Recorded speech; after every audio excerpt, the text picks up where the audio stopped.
Neste cenário, digamos aí, pré-civilizatório, compreende-se que a agricultura e a pecuária foram as grandes responsáveis aí pela mudança da maneira com que nós vivíamos. Mas também é importante compreender que isso não se deu de forma única, ou seja, todos os homens do planeta de uma só vez, em um só momento, se tornaram sedentários. A esta notória diferença evolutiva se atribui fatores advindos do ambiente, ou seja, o ambiente é o responsável por essa diferença evolutiva, né, entre nós homens. Claro, sem dúvida nenhuma, eles têm uma participação, mas não é responsável em sua totalidade, pois indivíduos em mesmo ambiente possuem evoluções diferentes.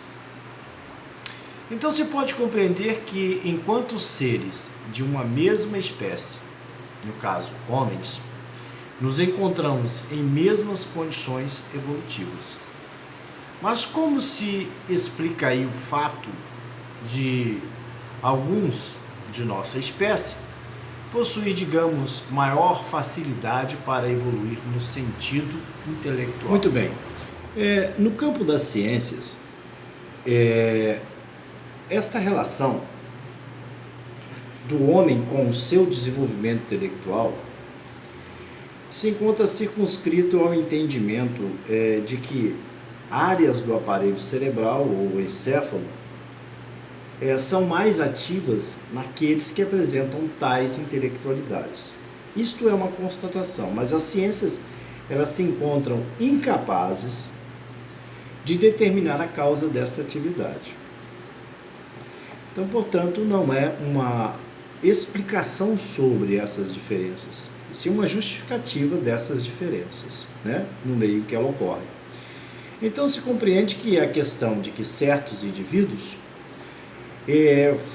foram e são exaltados por possuírem predicativos intelectuais ou sensitivos, no caso da questão religiosa, se deu e se dá pelo fato de que quantitativamente temos em nosso planeta mais indivíduos em estágio de aprendizado, de desenvolvimento, que de professor. Desta forma, consegue-se compreender que, desde quando nos notamos neste planeta e nos percebemos com o direito de questionar sobre a nossa existência neste planeta, iniciamos em uma caminhada rumo a estas respostas, né?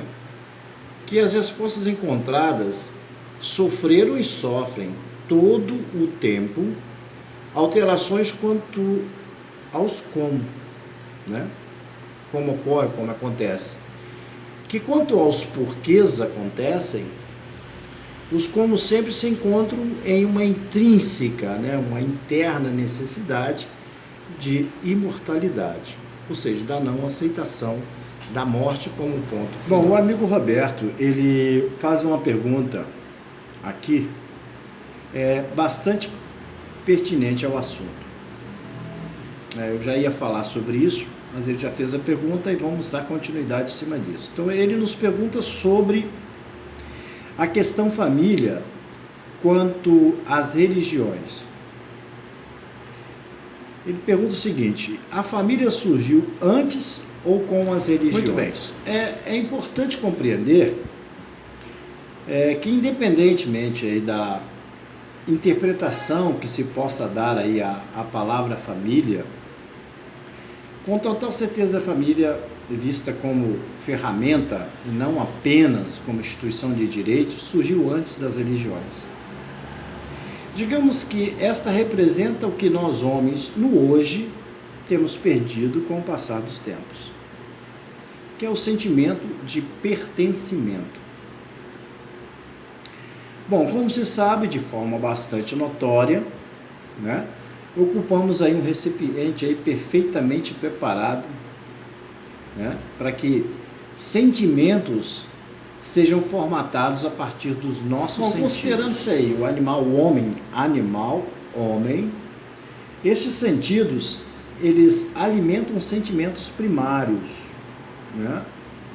Que são os da preservação. Isto é, no passado, né, lá quando nós estávamos numa situação de desenvolvimento primitivo, como também no dia a dia do nasciturno, né, do nascimento de um novo ser, de uma nova pessoa, de um novo indivíduo. Né, este período em que ele está sob o domínio dos seus instintos. Né? Então, quando este animal homem ele vai se humanizando, esses sentimentos eles evoluem, construindo aí com esta evolução um ser capaz de sentir, pertencer ao que denominamos como família. Observa-se que dentro deste processo, digamos, natural e divino de ensino e aprendizagem, nos iniciamos na tarefa universal do aprender a amar. Então, quando se fala em família como um dos pilares das religiões, não se está mentindo a respeito, mas se omite que esta surgiu anteriormente às religiões como ferramenta para que possamos alcançar o nosso objetivo existencial. Então, sim, Roberto, a família como ferramenta e não como instituição de direito, ela surgiu sim muito anterior a qualquer sentimento de religiosidade. Bom, então se consegue, neste contexto histórico, compreender que se nos agrupamos como espécie e família, isto ocorre de forma natural com o que acontece com todas as espécies vivas do planeta. E por isso, denomino esta ferramenta, no caso a família, como divina. Pois nada é tão perfeito para que se possa servir ao objetivo do existirmos. Então, potencializando-se esta ferramenta na construção das religiões, pode-se compreender que os conceitos religiosos foram, digamos, mais aceitos devido a este sentimento de família. Então aí eu penso da seguinte maneira, tá? Sem fazer citações a respeito de argumentações de alguns historiadores, etc., mas fazendo uso, né, das informações que nos são postas, né, muito embora não verificada, mas racionalmente aí aceitas pela sua possibilidade lógica. Então nós vamos dar continuidade aí, eu vou argumentar a respeito desse assunto, né, desse momento em que as religiões começam a assumir um formato diferente, né, um formato de instituição organizada, justamente em função dessa questão, dessa mudança do modo de viver de nômade para sedentário. Então é importante aí entender que dois fatos inegáveis ocorreram em função disso. O primeiro fato foi o de que nos iniciamos em um processo produtivo de condicionantes como alimentos, vestuários, ferramentas agrícolas e de construção e de armas. Bom,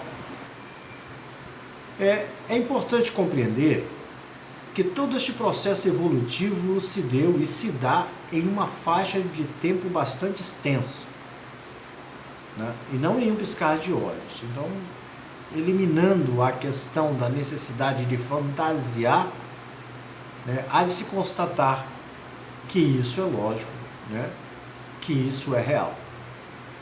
Bom, o segundo fato é o de que, com a mudança da maneira como vivíamos, inevitavelmente a família primitiva evolui socialmente, né? Transcende-se a questão, né, das barreiras dos laços consanguíneos, né, que antes ficavam em grupos familiares de parentesco, e passamos a nos enxergar, né, de forma ainda miúda, como família de homens.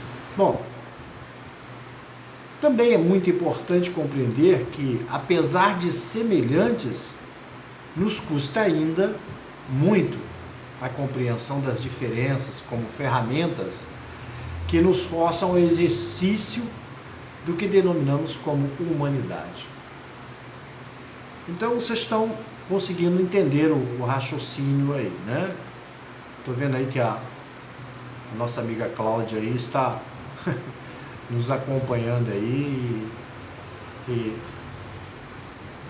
digamos, está no silêncio aí, ainda sem comentar nada, mas vamos prosseguir aí e está aberto para qualquer pergunta, qualquer comentário dentro da minha argumentação, ok?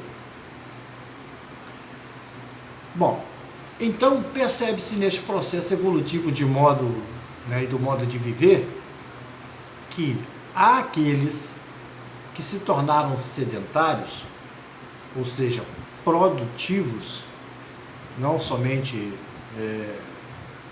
que praticavam a colheita, né? Você chegavam lá, se apropriavam, colhiam da natureza, etc. Quer dizer, começaram a entrar num processo de produção, foi imputada aí a responsabilidade de arrastar a espécie, né, homem, para uma nova visão de mundo.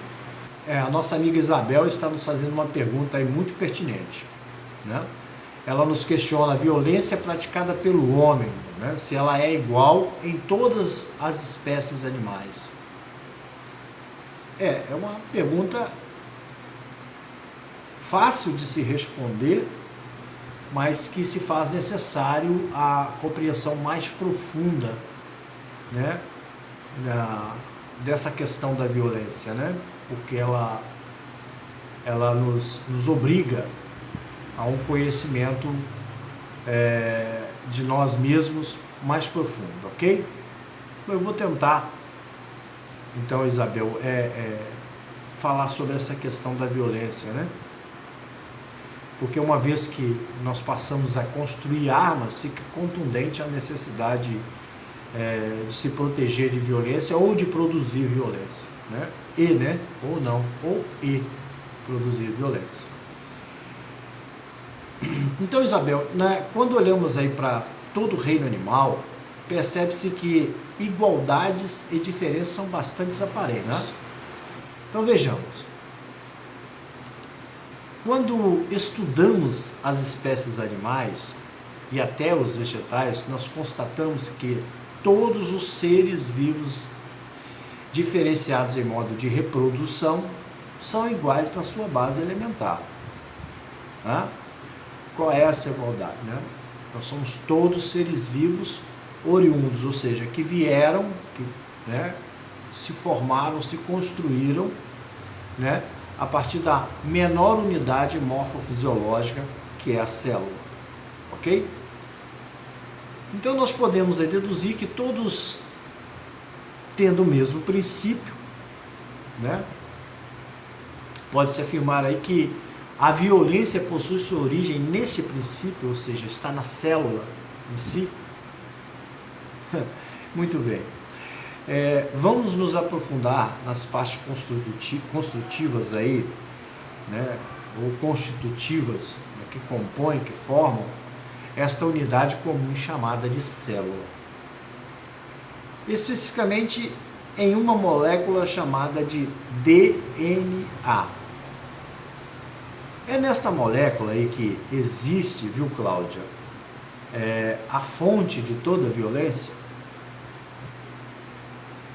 especialmente notada na espécie humana, né, mais contundente na espécie, mais transcendente, né, mais aparente, né, porque quando a gente fala em violência, um animal atacar o outro, ou matar o outro para se alimentar, não é considerado, numa análise lógica, violência, mas sim um instinto, né, da sobrevivência dele, ok? Mas a partir do momento em que ele já não mata mais para sua própria sobrevivência, esse animal já entra numa prática de uma violência obsessiva, né? Ok? Mas vamos aí amadurecendo o contexto para a gente tentar entender.